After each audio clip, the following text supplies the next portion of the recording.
Hey guys, what's up? Welcome back to another episode of the Athlete Podcast. Hope you guys are doing great during all of this craziness in our world right now. And I'm really excited about today's episode. Today we have former professional baseball player Chris Singleton on the podcast. I'm super excited. Chris, thanks for joining us. And how are you doing, man? How are things going?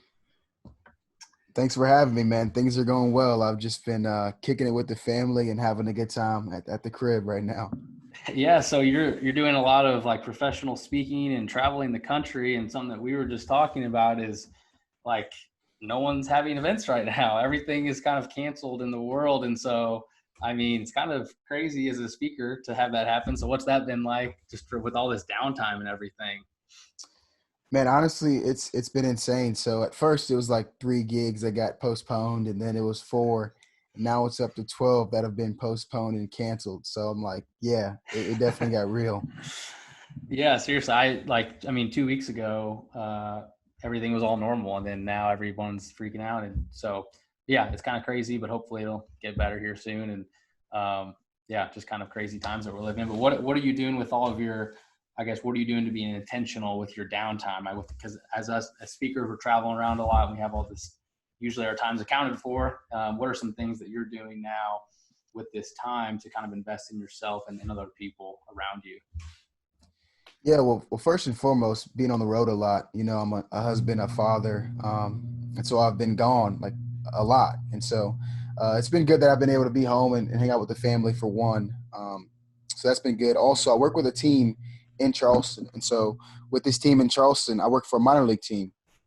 We have great owners, and the owners basically allow me to speak full time the way I do on the road, and still have a full time job with them, which is That's insane, and it's like a match made in heaven. But I've been able to be super diligent in working for that team and putting together some different videos and stuff like that.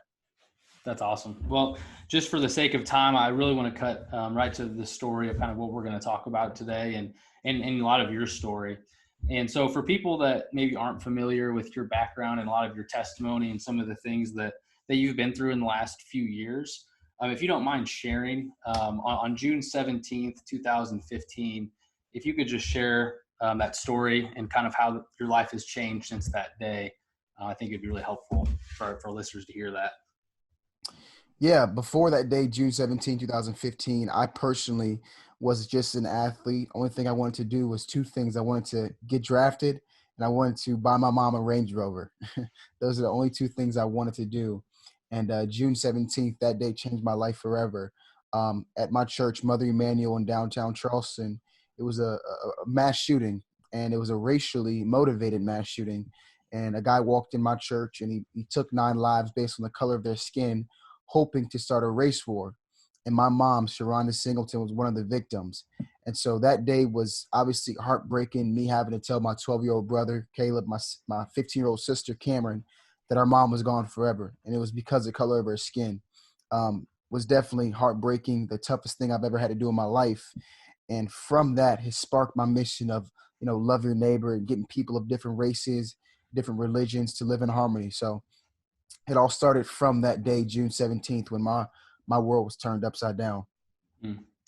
And obviously most people saw the news that day. I mean, I remember it, and I think a lot of people would. And I guess being in your shoes, like your overall message that you've had since that day that people have seen in social media, in your speeches that you give, is that love is stronger than hate.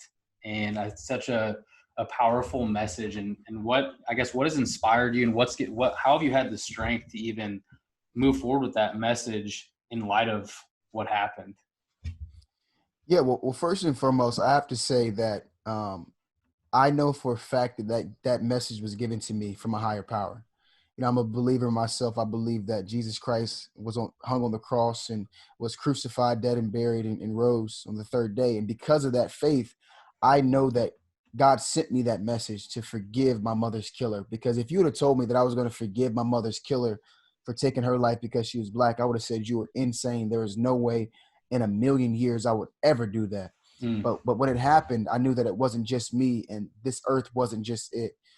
So I definitely say that God gave me that message, And basically me doing the work that I do now, speaking across the country, I see that so many people are struggling with forgiveness. So many people are still holding grudges or thinking in a way that we shouldn't be, even though it's 2020. So I definitely think that from the get-go, it was God using me, and now I'm still being used to spread that message.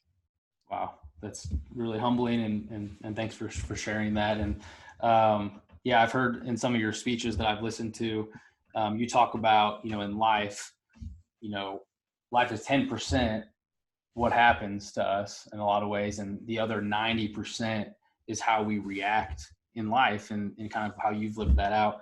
Why is that quote so impactful to you? Because I've seen you say that in multiple different talks before, and how does that apply to your life?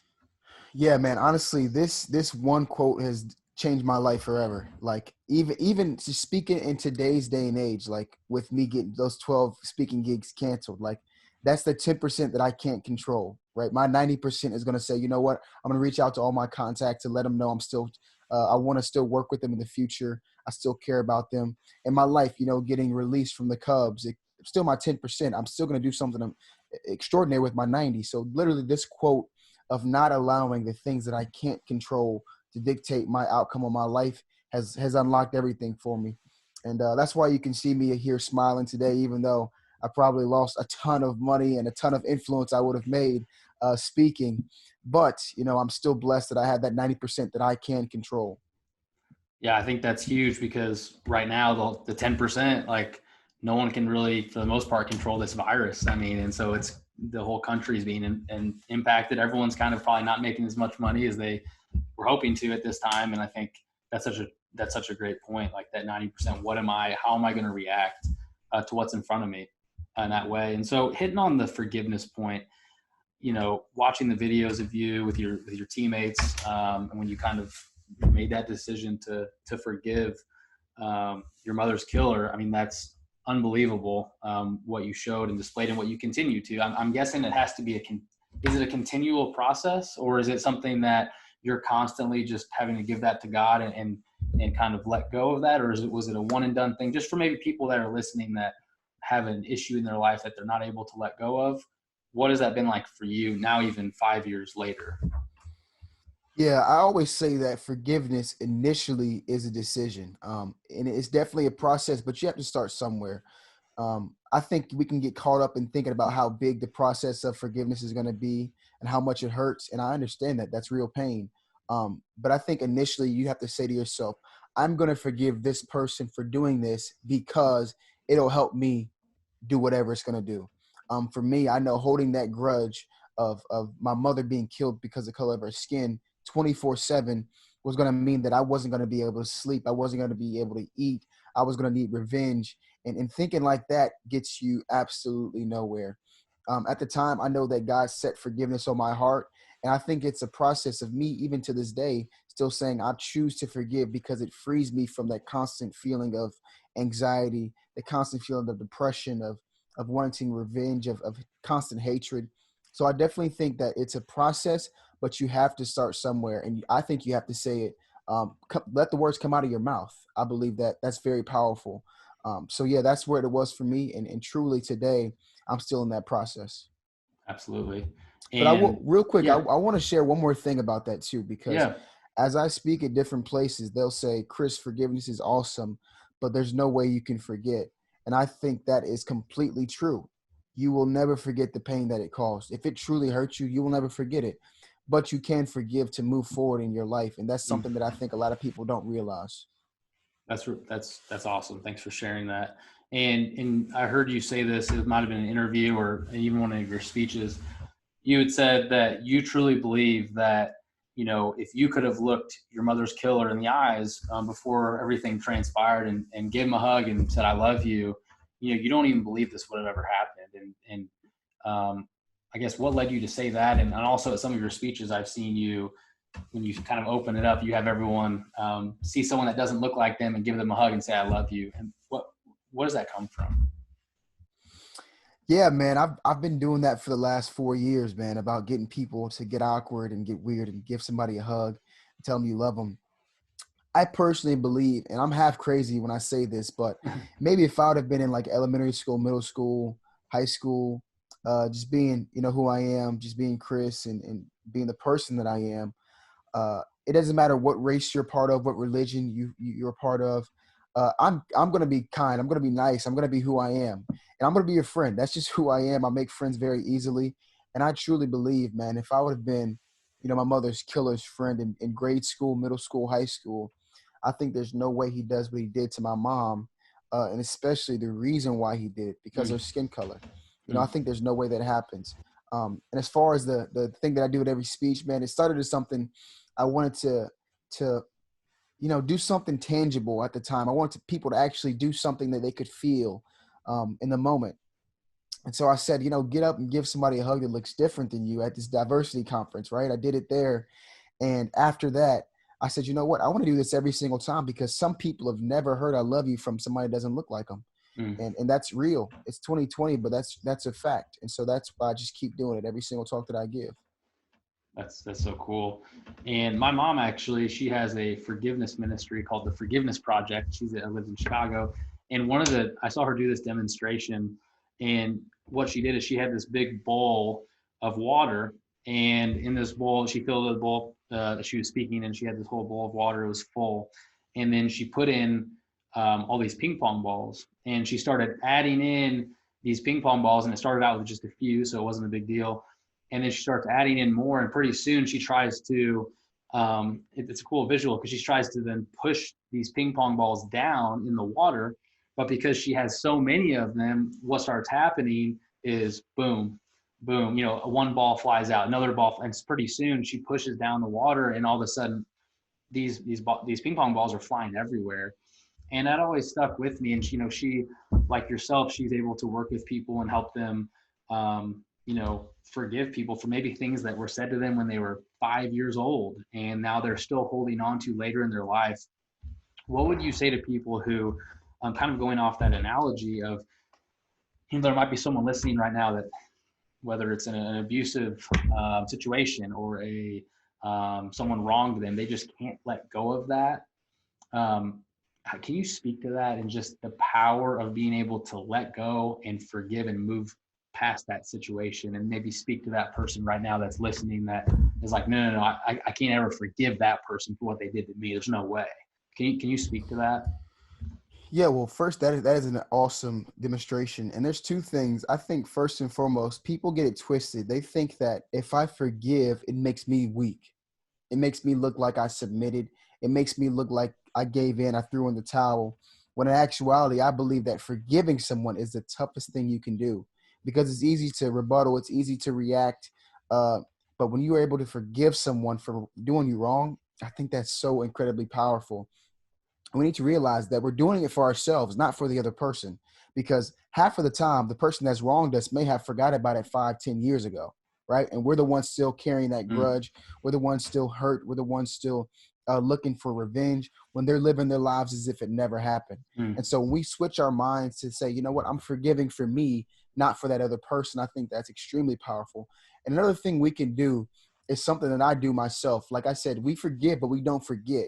I'm still upset that my mom was taken the way she was taken, which is basically giving me the passion, the fire to do the ministry that I do right now with speaking with different schools, different companies, organizations. yeah. So a lot of times as athletes, I always hear stories about athletes saying, I had this coach tell me when I was in the 6th grade that I would never make it, right? And they use that as fuel to the fire to push them and drive them to thrive. And that's one thing that I do.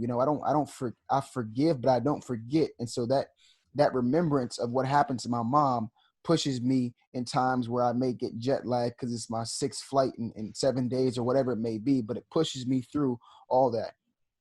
That is super inspiring.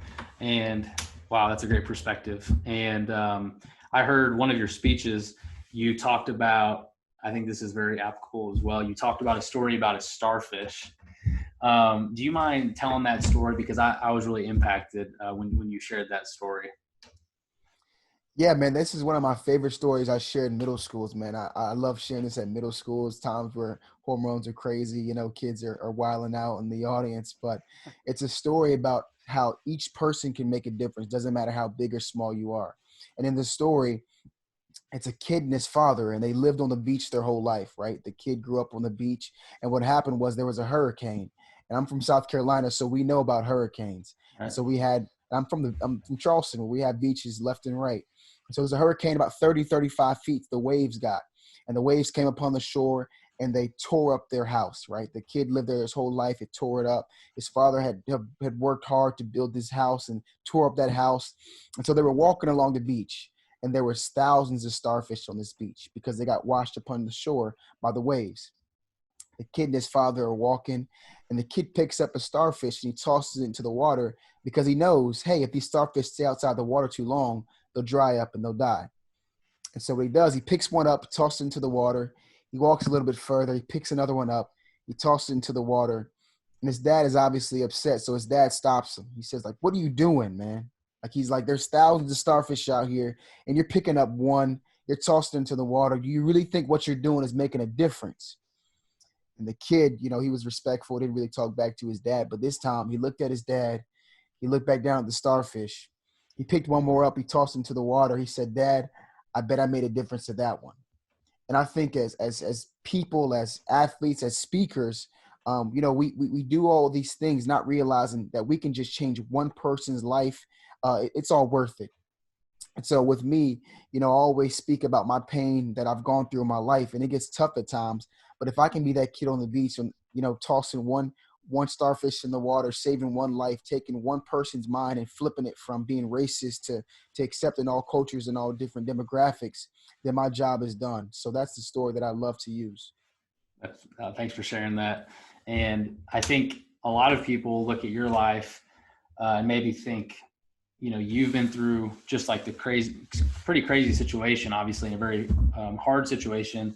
And maybe they think to themselves, well, I haven't been through something like that. But I think it is so important to share, to lead with your story, to be vulnerable and share your story. I guess, what would your advice be for someone, whether they want to become a speaker like yourself or even just leading at work, in a management role? What would be your advice for someone to lead with their story and to use the things that maybe the vulnerability, the challenges they've used in their life to then push them forward? What would be your encouragement to them?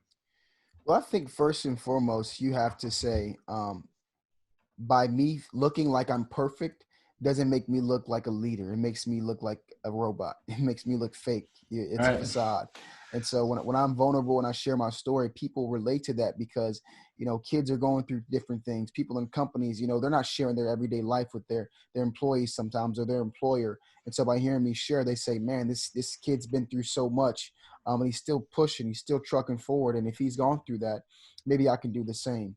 One thing that I have learned is that my pain tolerance is much higher than other people's.